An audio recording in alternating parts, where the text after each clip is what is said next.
Have you ever felt overwhelmed at work because you struggle to say no? Trust me, you are definitely not alone. In today's video, I'm going to explore how saying no can significantly improve your self-care and overall job satisfaction. But before I get started, let me introduce myself. My name is Belinda Harris, and I am an HR disruptor. I've been in the human resource field for almost 20 years. And on this channel, I talk about all things HR, from HR for small businesses or managers or supervisors to employees and people looking for a job. I also talk about AI. I love talking about AI. And I talk about self-care at work. So if those are things that you're interested in, well then, you're in the right place. Now, why we struggle to say no?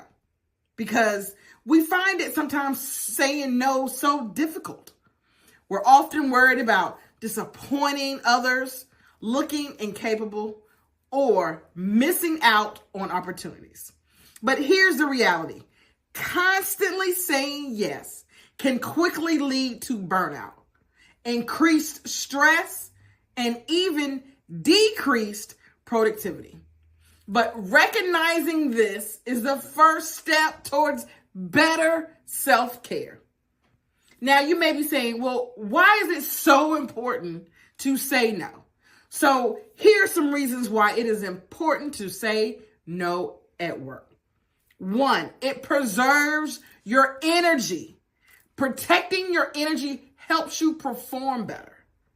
It enhances productivity. Focusing on tasks that are aligned with your priorities makes you more efficient. And another reason is it improves mental health. It prevents burnout and reduces stress, which promoting overall your healthy well-being. So those are some important reasons on why you should say no at work. Now you're saying, okay, Belinda, I see why it's important to say no, but how? How do I say no gracefully at work? Because it's not easy for me. I feel uncomfortable. Well, I got you covered. Because saying no doesn't have to be uncomfortable. You want to start with express gratitude. So acknowledge the opportunity or request in a positive way. Acknowledge it first. Then offer alternatives. So suggest other ways that the task can get done. And then set boundaries and be clear. Be polite but firm. People respect clarity and honesty. So thank you for thinking of me. Right now, I am unable to take on that task. Maybe if you come back next week, I should be free of some of these tasks and I can help you. Until then, you may have to go with somebody else if you need it done immediately. I thanked them, I offered alternatives, and I set a clear boundary. That is how you say no gracefully. That is how you say no, and it's not uncomfortable because you're not letting the person come to you and be like, no. You're saying it gracefully. You're saying it nicely. You're giving them alternatives, and then you're setting your boundaries. So suppose your colleague asks for help at the last minute on a large project, but you're already swamped. Instead of automatically saying yes, right? Because they got a large project and they need your help, and you're so, yes, because I'm a team player. This doesn't have anything to do with team player. You can still be a team player and say no. But they come to you, you automatically usually say yes. Try, I appreciate you thinking of me, but my schedule is tight right now. Can we revisit this next week? The same thing I said earlier. Appreciate you thinking of me to help you because you waited to the 11th hour to get this project done. However, my schedule is tight. I can help you maybe next week if you come back next week, but right now I don't have the time. Let me share a quick personal example. Last month, I was overloaded, but I was asked to take on an extra project. I politely declined because I was prioritizing my existing responsibilities. As a result, my stress level dropped and my performance improved significantly. Because sometimes saying no is the ultimate form of self-care. Now, I'd love to hear how, if you have ever said yes when you wanted to say no. How did that impact you? Did you feel bad later? Did it stress you out?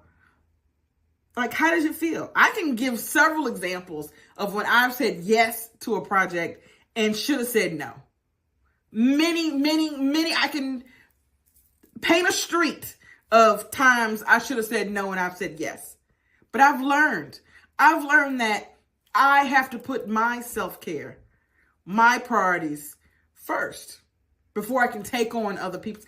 I can't help someone if my glass is empty. I can't pour into you if my cup is empty. So I'll make sure that my cup is full, then I can help someone else. Until then, it's no. But I would like to challenge you this week. If you're watching this video for the next week, the next 7 days, for whenever you watch it, I would like to challenge you to practice saying no at least once or twice in these 7 days. When you say no, pay attention to how it feels afterwards and how you feel more in control and less stress.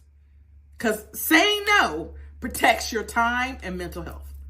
You set your boundaries and it earns people respect because you're setting clear boundaries. It's okay and healthy to prioritize your well-being at work.